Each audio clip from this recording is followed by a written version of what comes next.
Hello friends, আমি মৃণাল। আপনারা দেখছেন আমার চ্যানেল তনয় বার্ডস। তো আজকের এই ভিডিওতে আমি আপনাদের বলবো বার্জিকার পাখি কখন ডিম পাড়ে এবং কতগুলো করে ডিম পাড়ে এবং কতদিন পর বাচ্চা ফোটে। কারণ এই সমস্ত নানান প্রশ্ন অনেক বন্ধুরা যারা নতুন পাখি পালন করছেন তাদের মনে কিন্তু আসতে পারে। এছাড়া আরো অনেক কিছু বিষয় নিয়ে আমি আপনাদের সাথে আলোচনা করব আজকের এই ভিডিওর মাধ্যমে। বার্জিকার পাখি প্রথম ডিম দেওয়ার পর কোন কোন বিষয়গুলো আপনাকে মাথায় রাখতে হবে এবং কি কি করণীয়। তো এই ভিডিওটা স্কিপ না করে আপনারা সম্পূর্ণ ভিডিওটা দেখুন, নাহলে হয়তো যদি স্কিপ করে যান তাহলে হয়তো কোনো গুরুত্বপূর্ণ ইনফরমেশন আপনি মিস করে যেতে পারেন। আর একটা কথা আপনাদের বলে রাখি, যারা আমার চ্যানেলের নিয়মিত দর্শক তাদেরকে অসংখ্য ধন্যবাদ জানাই, এবং যারা আমার চ্যানেল নতুন আছে তাদের কাছে একটা ছোট্ট রিকোয়েস্ট, তারা আমার চ্যানেলটাকে সাবস্ক্রাইব করে সাইডে বেল আইকনটা প্রেস করে নোটিফিকেশনটা অলে সেট করে দেবেন। তো বন্ধুরা চলুন ভিডিওটা স্টার্ট করা যাক।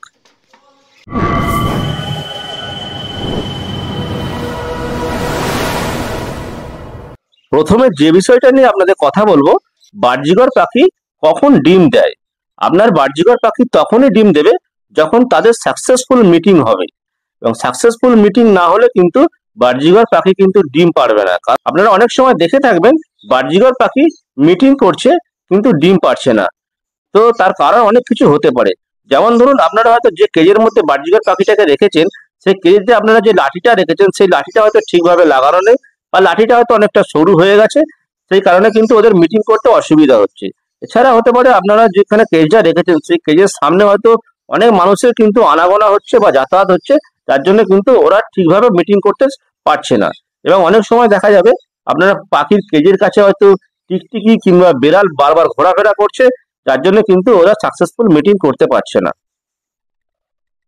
এই সমস্ত জিনিসগুলো আপনাদের একটু খেয়াল রাখতে হবে যাতে এই ধরনের প্রবলেম না হয়।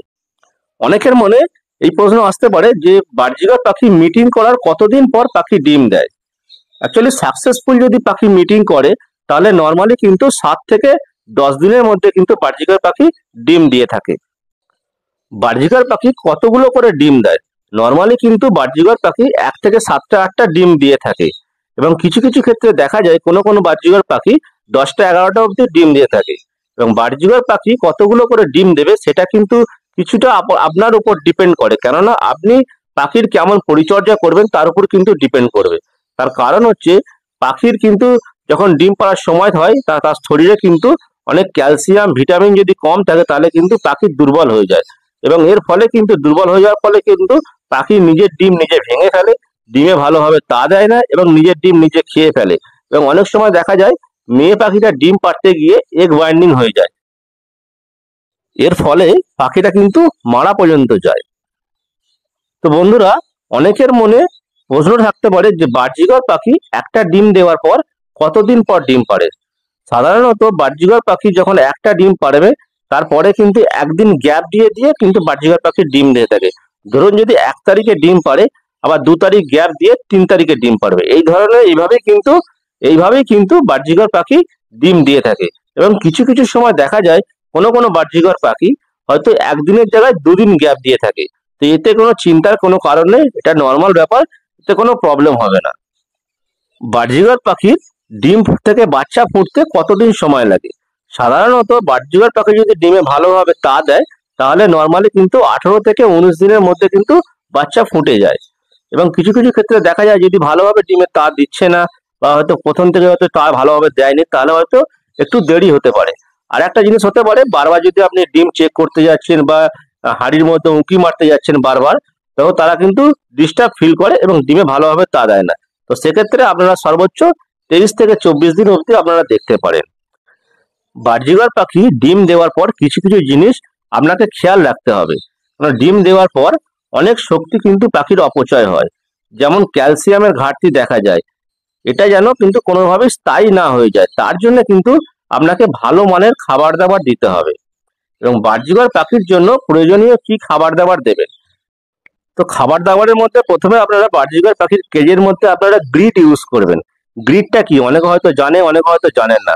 যদি গ্রিড কিভাবে বানাতে হয় যদি আপনারা জেনে থাকেন তো আমি ডেসক্রিপশন বক্সের লিঙ্কটা দিয়ে দেবো, আপনারা আমার চ্যানেলে ভিডিও আছে, আপনারা সেখান থেকে দেখে নেবেন কিভাবে আপনারা গ্রিড বানাতে হয়। তো খাবারের সাথে আপনারা কি করবেন, এখানে আপনারা ক্যালসিয়ামের ব্লকও রাখতে পারেন। এছাড়া ডিমের যে খোলা হয়, ডিমের খোলাটাকে ভালো করে জলে ধুয়ে শুকিয়ে এবং সেটাকে ডাস্ট করে আপনারা সফট ফুডের সাথে ইউজ করতে পারেন।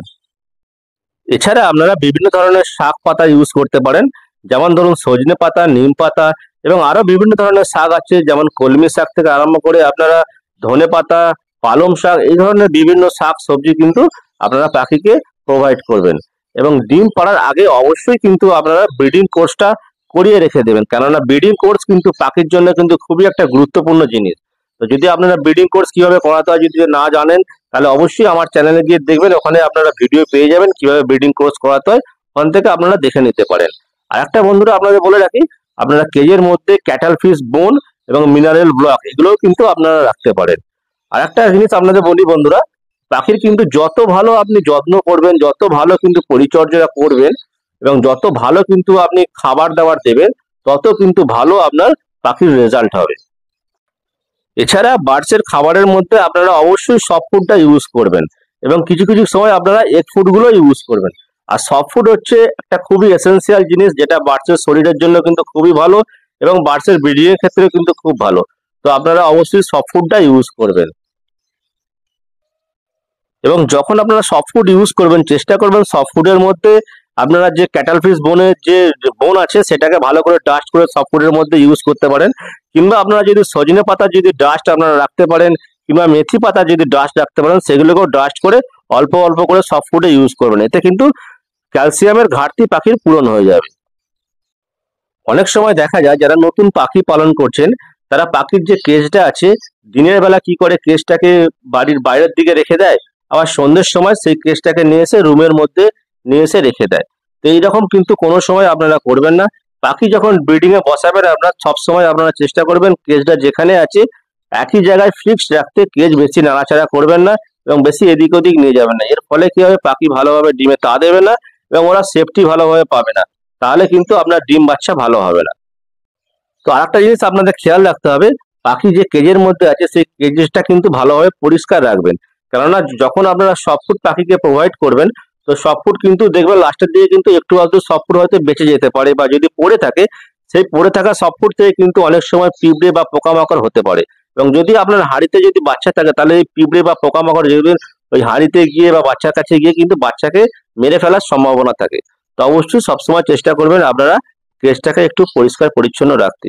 আপনি যত ভালো পরিষ্কার করবেন, যত ভালো পাখির যত্ন নেবেন, তত কিন্তু আপনার প্রোগ্রেস ভালো হবে এবং রেজাল্টও কিন্তু ভালো হবে। তো আশা করি বন্ধুরা ভিডিওটা আপনাদের ভালো লেগেছে। যদি ভিডিওটা ভালো লেগে থাকে তাহলে অবশ্যই একটা লাইক করবেন এবং কমেন্ট করবেন এবং প্রচুর প্রচুর শেয়ার করবেন। তো আজকের মতো এইটুকুই, আবার দেখা হচ্ছে পরবর্তী কোনো ভিডিও, পরবর্তী কোনো টপিক নিয়ে। আপনারা ভালো থাকবেন, সুস্থ থাকবেন।